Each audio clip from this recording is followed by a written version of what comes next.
All right, so let's get started. The hidden teachings.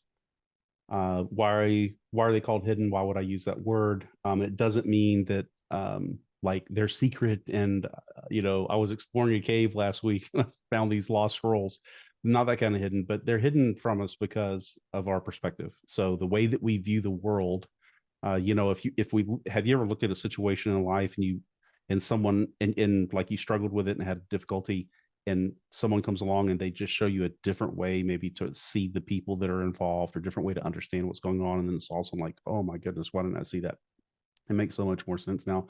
So our perspective can hide the truth from us, and also ignorance. So just, and this isn't a bad thing. Ignorance just means I didn't know. So we can be ignorant of something, just not know, and that ignorance or not knowing something will be hidden from us. We don't understand. For example, if you rewind, 5,000, 10,000 years, we didn't understand maybe metallurgy, or we certainly didn't understand like things like computers. But back then we could have been ignorant of how to use metals. I can't remember the exact dates, but like Bronze Age. Well, before the Bronze Age, we didn't understand how to use metal. We were just ignorant of it, so we couldn't use it. That was a understanding or a teaching that we just didn't have at the time. And then the lack of experience can also hide things from us. Sometimes we run into situations and we don't know what to do because we've never been here before. And especially, I remember when I was young, you don't have any experience. So you get a lot of experience. But, the way that I should have done things was probably drastically different than the way that I did do them, because I just didn't have the experience to tell me don't do that, or don't do these things with these people, or whatever it was. So my effort in this is to make them not hidden by helping you change your perspective and become aware, and gain the experience. And I don't know why the slides go so long, take so long to switch. But about me, so rewind to it probably started actually in my early teens, but I didn't really notice it until I was in my 30s that I had anxiety all the time and had chest pains. I can't tell you how many times I would go to the ER thinking I was having a heart attack. I had panic attacks, and the panic attacks were caused by me thinking that I was having heart attacks. And you get in this like death spiral of going down where you're being overwhelmed by anxiety, which then heightens your parasympathetic system. It knocks you out and just takes over, and then it causes the conditions like panic attacks and things like that. And really, there was actually no underlying problem. It was just the way I was experiencing things and what I was telling myself. I meditated on and off for about 10 years. I started in the late 90s. Yes, I'm old. So I started in the late 90s, and uh, I remember I thought I had this crazy idea that like all Indians knew about meditation. So I'd go like to the Indian restaurant and I would talk to the people, and ask them questions about meditation. They'd always give me these weird looks. But I was really hungry to understand meditation. I think that's probably started around 97 or 98. And so I, built a practice. I didn't have a teacher, so it was very much off and on, not very consistent for about 10 years. And then in 2010, I remember distinctly starting very specifically daily practice of meditation. I did a lot of mindfulness type things. So like especially when I would drive, I would do a lot of mindfulness, paying attention, aware of my surroundings. I would do something called widescreen, where instead of getting tunnel vision on the road, I would look intentionally out at all the sides, and see trees and things like that instead of just the bumper of the car in front of me. And I drove to work like an hour plus a day. So I had plenty of time to do that. So I did these things, like I said, off and on for 10 years. But 2010, I really buckled down and I started to practice at 30 minutes a day, and usually an hour on the weekend days. So Saturday and Sunday, I do an hour each. And then conveniently, life sent me along one of those experiences that I needed to have, and I had a really serious crisis. It was the worst thing I'd ever been through at the time. It ended up in being divorce. very, very painful. But it was the catalyst that I needed to help me to push inside to understand myself. And what really happened was I realized all the suffering I was going through from the fear and anxiety of seeing my house, my home being torn apart through divorce, and fear of what would happen to my children, for example. Going through all of that made me look inside and question why. So these things are happening, but why does that hurt? Like, where's the suffering coming from? And in it took about 2 weeks, and I became awakened, which is just understanding how I work inside, what my true nature is, that what my true nature could be, and uh, the what my human nature was. That is one that's based off of um, aversion, so not wanting certain things, and attachment, only wanting these things and being ignorant to the fact that those two things are going on in our life and causing all of my anxiety. I'd have anxiety when things were not the way I wanted. When I was having my aversions, I would have anxiety when I got things that the way I liked, like the attachment. I would be anxious because I would be afraid that I would lose it, and that really describes basic human nature. But there's a nature that's beyond that. And this is the thing that I began to discover, what that true nature is. And it leads to the way out of suffering. And our true nature is peace. It's something that we'll get to. I can't remember if I have a slide on here about that, or if it's in one of the future sessions. The other thing that I discovered is not only the way out of suffering in my own personal true nature, the good nature, the one that we want to live within all the time, but also the nature of all reality. So in this presentation, I'll cover direct experience. Why is this important? And how it works, how it helps us to grow spiritually. And I'll go over some meditation basics. All right. So direct experience is the ground of truth. Um, because then you don't have to take anyone else's word for it. So when someone comes to me, I see this all the time, especially online. They'll give me some idea about super consciousness and subconsciousness and their consciousness and all these different things, and I keep asking, like in especially in relationship to mind. It's one of the conversations that I'm remembering, and I'll just ask them, okay, but what's your actual experience that tells you that that's the way this actually works? And then they quit talking because they don't have a direct experience. So if you have direct experience, you don't have to take someone else's word for it. This isn't a theory to you, so you don't have to rely on teachers, including me. You should not rely on me it as well, because Omni said, well, if you ever say that, like, that's the biggest mistake. Please never say those words. But you also don't have to believe things just because a spiritual leader said so, or because that's what all of our family believes, or religion, or all those other things. um but you want to have your own direct experience, and here's why. So we usually start with the results we have in life. We say, here's my situation and I don't really like it. I wish these results would change. And we start thinking about, okay, how can I get these results to change? We realize, okay, my actions, very true, my actions lead to these results. So if I do bad things, if I do unwise things, then I have these results that I don't like. So then we start trying to change our actions. For example, our habits. And, so I'm going to start changing my habits and changing the actions and things that I want to do. For example, one of the biggest ones, maybe in our society, including for me, would be dieting. Okay, so I don't like the results that I have, the weight. So I'm gonna go on this diet. And so I'm gonna go and change my actions.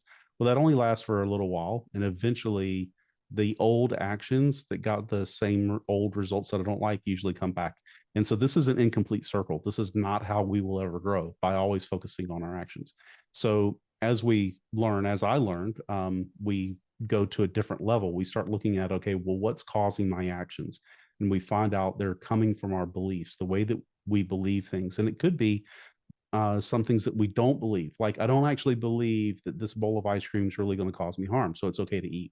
So it may not. It may be the absence of a belief, or it may be a belief. Like, I believe eating ice cream is okay. And then I wonder why I'm always overweight, but I'm always eating ice cream. So our beliefs directly cause our actions. And we can go try to change our beliefs, but the biggest problem that we have with trying to change our beliefs is they are actually all built out of our own experiences. So when we have an experience, for example, when we're young and our metabolism is crazy and we're burning like 50 million calories a day, we eat a bowl of ice cream every day and we never gain a single pound. Then you hit your late 20s and you get into your 30s and your metabolism like crashes, and you're burning like 5 calories a day instead of 50 million. Of course, that's hyperbolic. We burn, I don't know, 2,000 roughly calories a day, but we start burning a lot less. And the experience that we used to have with ice cream, that is, that I could eat it and I would never gain weight, changes. But we already have the belief that ice cream is okay. So we continue to take the same action that and eat it, through our late 20s and our 30s. And then we wake up in our 40s and it's like, oh my God, I've got those results that I don't like. And we have to go back and change our experience in order to change our belief. What's really cool about this is it's a virtuous cycle. Change, whenever we have a true experience, it shapes our beliefs. The beliefs will change our actions. Actions change the results, which is an experience. We now see, oh my God, this is the way that works, which then changes our beliefs. We're like, yeah, this is really true. And the more we go into the cycle of having the positive experiences that are the results of good beliefs, the stronger it gets. And this is how we spiritually grow.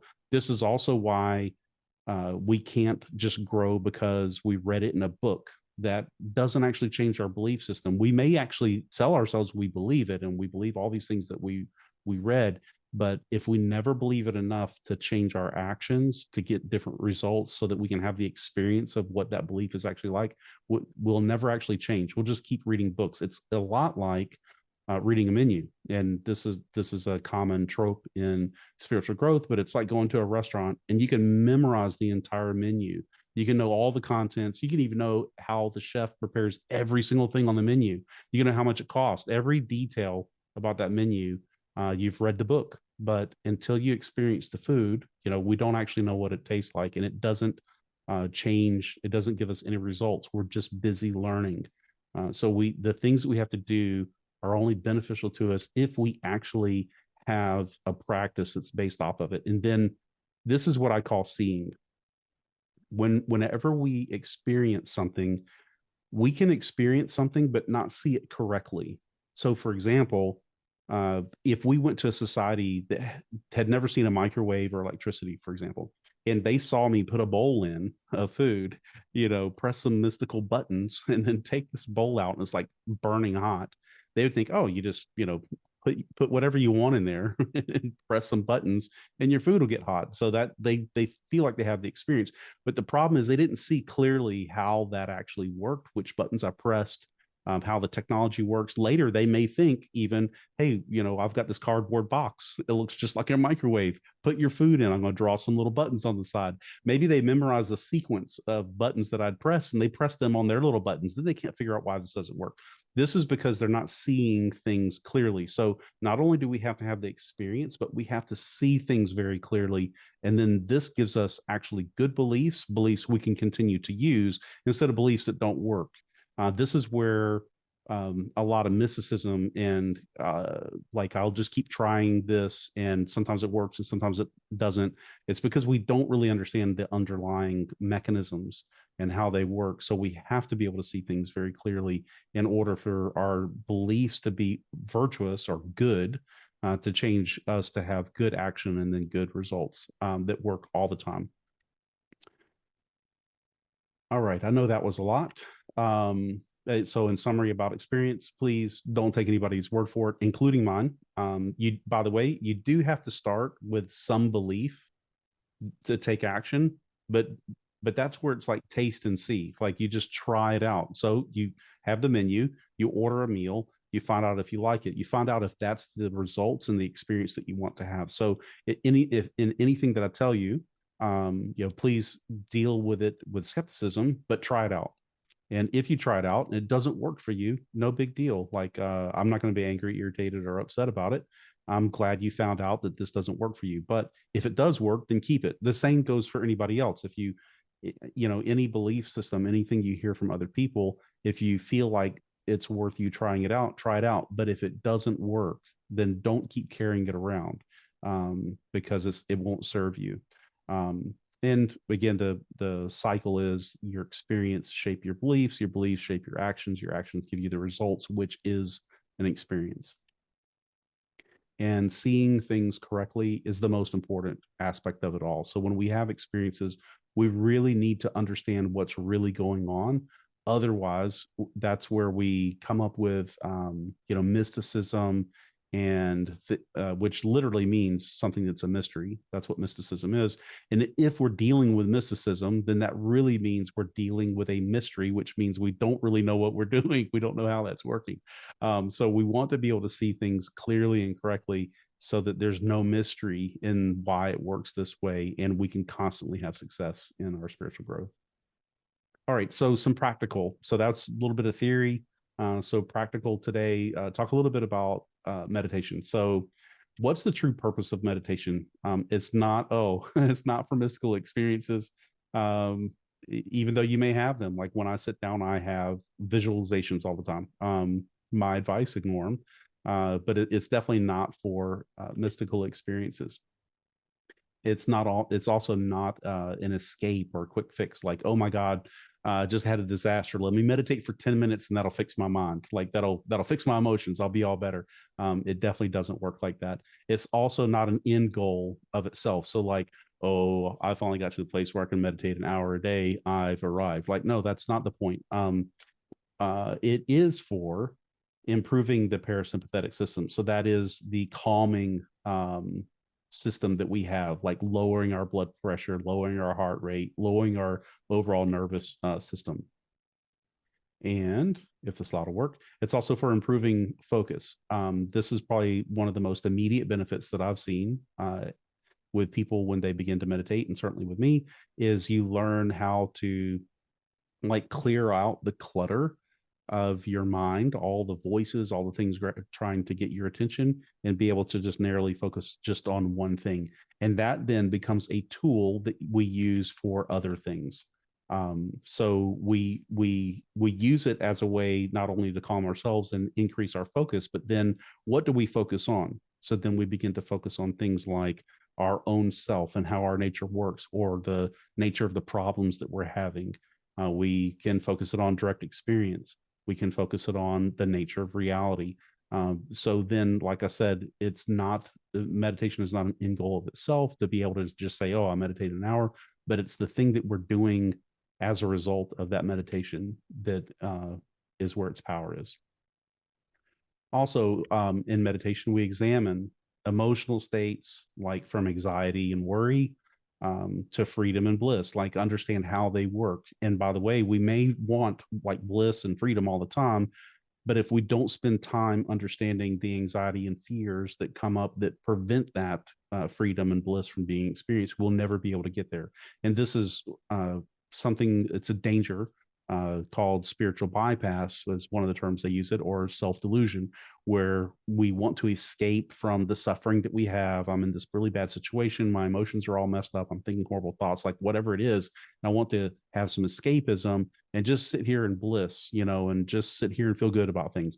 And while that may actually happen and can happen eventually, because we don't see things correctly, we can't continue to always have that experience. We don't continue to get those outcomes. It's like having a box and thinking it should work like a microwave. We don't understand how the actual microwave works. So what we really want to do is examine, where does stress, fears, anxiety, where are they coming from? How does that work? Because if we fix that, the bliss actually becomes second nature, becomes the way we are almost all the time. We also examine mental states, being able to understand how the mind works, what's actually doing the thinking, what are thoughts. All of that entire mechanism is really good to be examined through meditation. And the self, what is it that I am? What are you really? I remember early in my 20s is when I think I began to trying to find out, what am I? Like, what am I really? What's the thing inside that I really am? And I read voraciously, if you'd allow me to use that big word. I read a lot. I was always in search of trying to understand life's biggest mysteries and what I was, how I worked, what am I really, what's the nature of reality, what's the purpose of life. I was always searching for those things. And through meditation, we can examine and clearly understand what the self is, or what you or I actually are. We'll also see very clearly through meditation what the source of our problems is. And again, if we want to have more healthy, like blissful, free type states, we need to really spend time looking at the source of our problems, because when we deal with our problems, we can become free from them. Also, we can directly examine our experience of reality. This is how we begin to understand how reality really is and how it works. All right, so let's get into the practice. Bodily position. So be comfortable, especially for beginners. Be comfortable enough not to suffer. You don't want it to be a bad or painful experience, but you do want to be uncomfortable enough not to sleep. So, for example, you say, I'm really super comfortable lying down in bed. Well, that's great. You'll meditate for about 10 seconds. And then after that, it's hour and a half power nap. So you want to be uncomfortable enough that you won't fall asleep. And it's common. This is my method. I sit on a Zafu, which is just I may even be mispronouncing that. It's just a cushion. I sit on a meditation cushion and a mat underneath it so that my ankles and knees or whatever are not like directly against the floor. Or some people use a straight back chair. So if you're sitting like on a floor, you notice the position on the left. This is someone sitting directly on the floor, and what happens is your legs are raised up, which actually pushes your back backwards. And to compensate, we curl our back and we lean forward. And over time, this is very harmful. It's not a good position. Notice in this picture, they're actually using their arms to prop themselves up. But people may not do that. But what happens is you're constantly using your muscles to keep yourself in this position, because it's actually very unstable and uncomfortable. The position on the right, on the other hand, the only thing that's supporting their entire upper body is their spine, and our spine was built to do that. So now if we sit straight up, then our weight is carried by the spine, and we're not using muscles to keep us in our position, which then allows us to meditate for a very long time. And the easiest way to do it, also notice the one on the right has a cushion, and what that does is it raises the body up, which allows the legs to be a little bit more angled down. And so the legs are not actively pushing against the person's spine and pushing them back. So I do recommend, if you're going to meditate on the floor, you may want to consider having some form of a cushion or a pillow, something that raises you up. Some people like to be raised up higher, so their legs are more dropped down. It's all up to you, but you definitely don't want to be in the position on the left. The other thing to note too is, even if you had a straight back chair and you're sitting in a chair, like if you sit in a comfortable cushiony chair, it's going to be really hard to meditate. You will be using your muscles to keep yourself from rocking around, because the cushions make you unstable. So a hard chair is actually better, but I would recommend not resting against the back, because again, that causes you to slouch. And over time, it's harmful for your posture, harmful for you. You'll have bad experience. But if you can keep yourself straight up, by not, like I'm sitting in a chair right now, but I'm not leaning against the back. I do sometimes. If I get lazy, I'll lean against the back, and actually I'll just like slump down. And if I'm really lazy, but most of the time I actually never use the back of my chair. I try to keep myself straight up through my spine. All right, so in after posture, let's take a look at breathing. So you would want to focus on the physical sensation of breathing. So not just like an awareness. Okay, I'm breathing out, I'm breathing in, but you actually want to pay attention to what does it really feel like. So some people, they feel the physical sensation of breathing in their abdomen, like they feel their abdomen move out, they feel it move back in. That's where they breathe it. I don't think that that's that common for people to use that when they're meditating. You can feel it. I'm not saying that, but what I'm saying is it's not common for people to focus there. For me, I use the air in my sinuses. I can feel them in my sinuses and the curve in the very back that goes down my throat. Sometimes I pay attention to the air just inside my nose. I can tell, like when I breathe in, it's cool. And when I'm breathing out of my nose, it's warm. And so that, again, it's paying attention to the direct sensation of breath. Some people do it on the tip of their nose. Some people do it on their lip. Um, but again, it's just paying attention to how does it physically feel to breathe. And the importance here is you're tying together kinesthetics or sense a physical sensation. You're also tying together your subconscious mind. Breathing is the one thing of your body that both the conscious mind and the unconscious mind regulate. So when you're maintaining control or just noticing, which is a form of control of your breathing, you're consciously controlling the subconscious state, which is really powerful. Why? Because we can't use our mind, for example, to slow down our heart, slow down our digestion, speed it up, or any of those other things. Like we can't, there are no other systems that are going on that are being controlled by the subconscious mind that the conscious mind can control other than breathing. All right, a little bit more on breathing. I like to start with 3 deep belly breaths. What do I mean by that? So usually when we say, take a deep breath, we all go, we just raise our chest up, which opens up more space in our abdomen so that it pulls our lungs down, making them open up. And this is not what I mean by taking a deep breath. A belly breath, you actually use your belly and you push it out. Like, okay, I'm going to get really big, fat, and pregnant, like, and you just push your belly out as far as you can. And then, by the way, your breathing controls being awake or asleep in this way. When you're breathing in, your body is actually becoming a slightly more awake, which with each in breath. When you breathe out, it goes slightly more dormant. So if you breathe in really slow, you'll actually, and then breathe out fast, you'll actually cause yourself to slowly, if you do that, let's say for a minute or 2 minutes, you'll become more awake. If you're meditating and you're super tired, you can use that to your advantage. So you're sitting there, you're really tired, you can just take really long, deep in breaths. And again, I would do it with the belly, pushing the belly out, and then very fast exhales. This will cause your parasympathetic system to more awaken your body. In the beginning of a meditation, when I first start and I recommend these 3 belly breaths, I actually recommend the reverse of that. So that is breathe in pretty fast and then breathe out really slow and wait maybe as long as you can until you take your next breath in. And then you want to breathe in relatively fast and and then breathe out and take a break before you breathe in again. What this does is it helps calm your body, and if you do this every time you meditate, it's a signal to your body that okay, it's time to meditate. Get in this specific zone, and it's a way to train your body to enter a meditative state very quickly. So I recommend doing that every time you start meditation. The other reason, by the way, for pushing out with your belly, we have what's called the vagus nerve. It travels from the brain all the way down your torso. And it's the signal, it sends a signal to the brain of how things are going. So, for example, when you have a stomach ache or you've got gas that's painful, digestive problems, or even heart problems, or whatever, you have any problems going on in your torso, the vagus nerve is sending a signal up to the brain saying, oh my God, things are so bad down here. Well, when you breathe out or breathe in and out using your belly, you're like stretching that nerve and it's kind of like massaging it, saying, calm down, everything's good, everything's good. And you just keep stretching that nerve.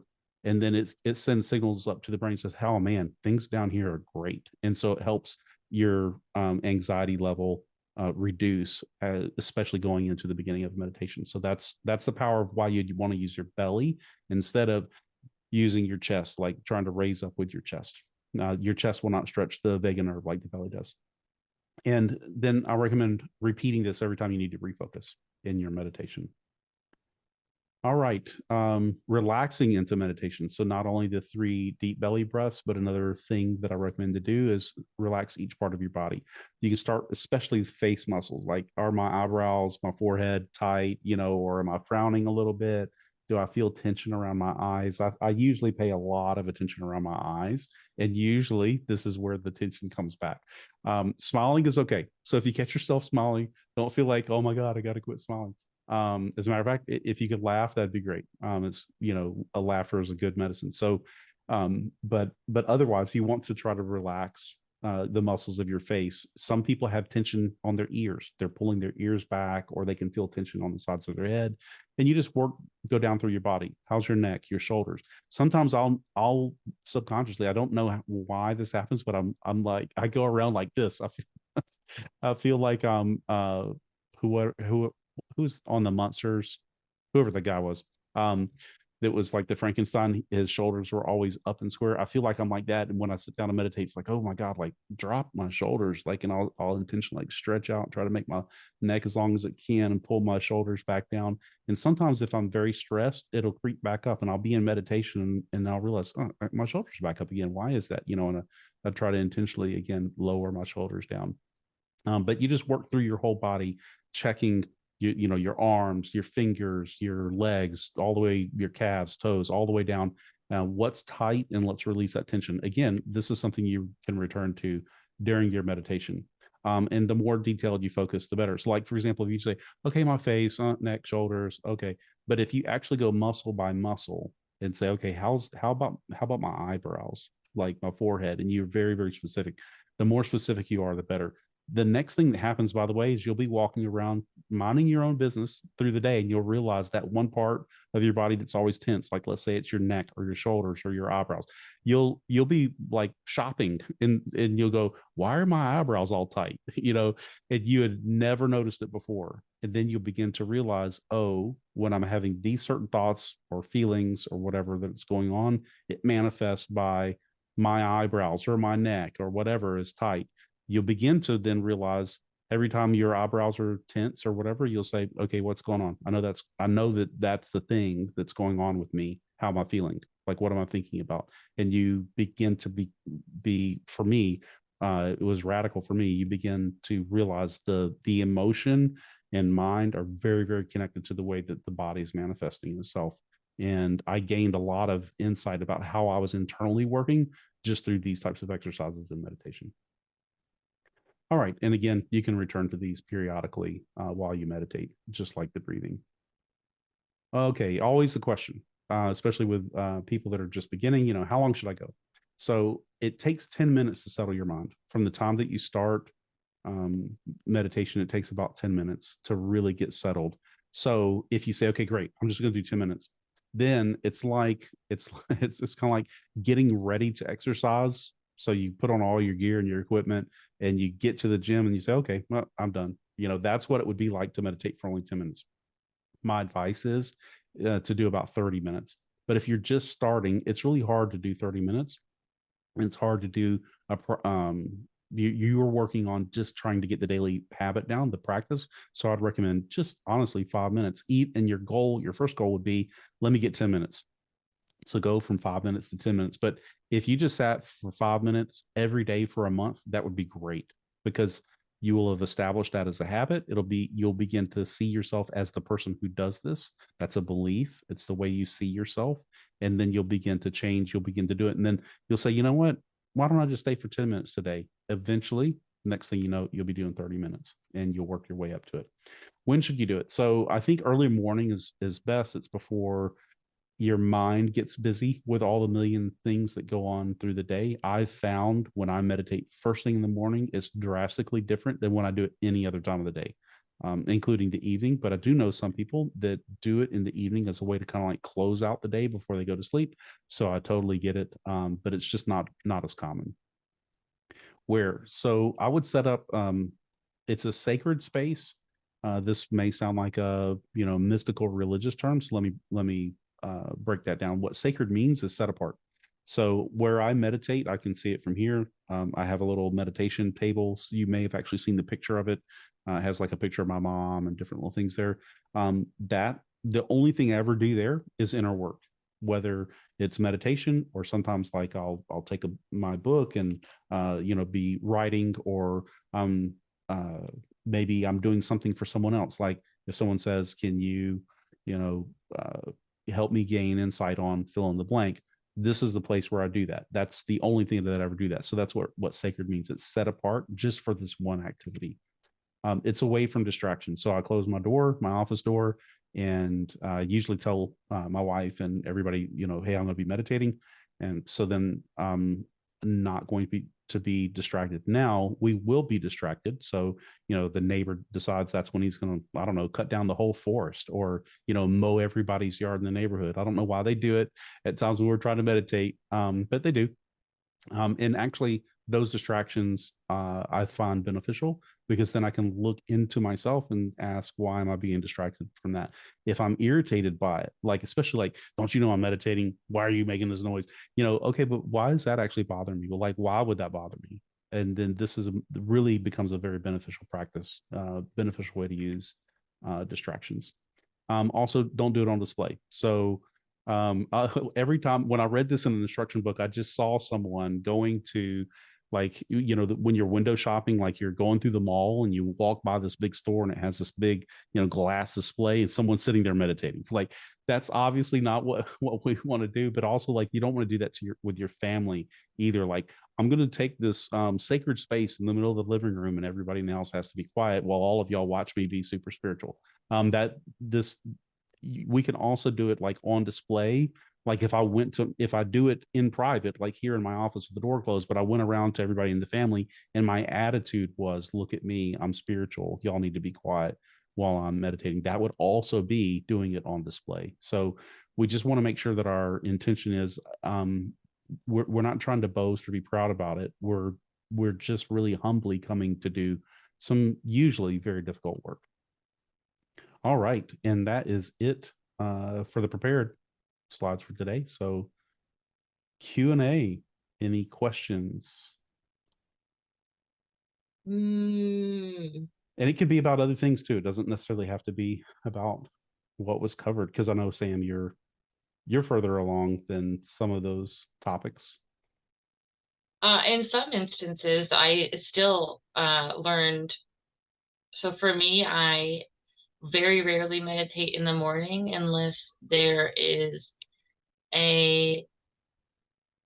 for example, if I go outside. I like to meditate outside in the mornings because it's cool and it's easy to, especially in the summer, it's easy to do and it feels really good outside in the morning. So I sit down and I do that outside. But I very rarely inside take that time to meditate because I'm so focused on getting ready for my day and what's coming up next that I don't take that time to sit with myself.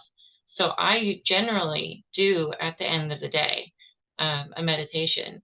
And I am very curious on how that would change my day if I make that a habit. Yeah. So And that's very insightful. yep. So by the way, if you let's say that you're meditating 30 minutes a night and or let me change that. Let's say that you're meditating the length that you want to at night. You're like, okay, I'm comfortable with this. I don't feel like I need more. And less, if I did less, it would be an injustice. Like I'd be missing out. So let's say whatever that amount of time is, it's just right. You could still do that. And your morning meditation could just be, you know what, I'm going to take 5 minutes. It doesn't have to be super big. It could just be small. It may even just be 1 minute. One thing I would recommend is like if in your evenings you're going like outside or something, it may be too difficult to carry that part of your routine in the morning. May take too much effort, but don't do the opposite and like, okay, I'm going to lay in bed for 5 minutes and meditate, because more than likely that's not what's going to be happening. um Right.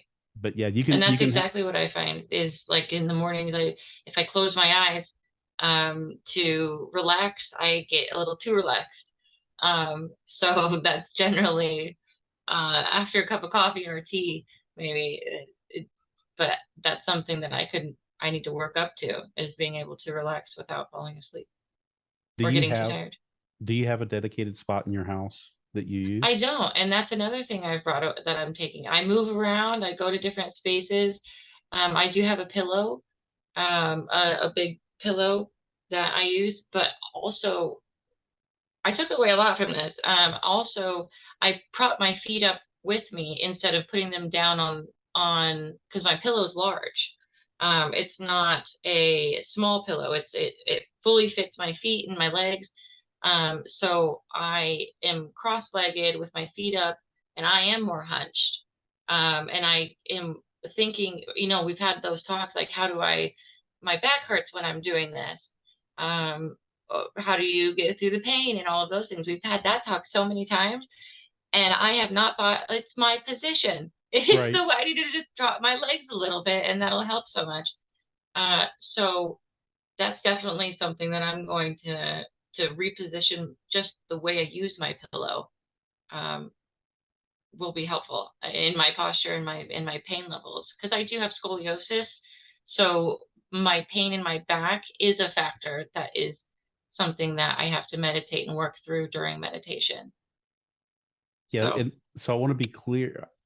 I know that I've said this to you privately, but also because this is being recorded, for anybody who may see it in the future, I want to be very clear. If you're in pain, especially pain that lasts like through the day, like 30 minutes later, you're still in pain, you're please don't do that. Like you're doing something wrong that's harmful.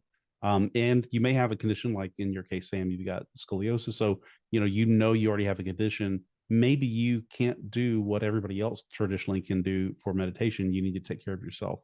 So if you're having any kind of lasting pain, please, please, please don't do that.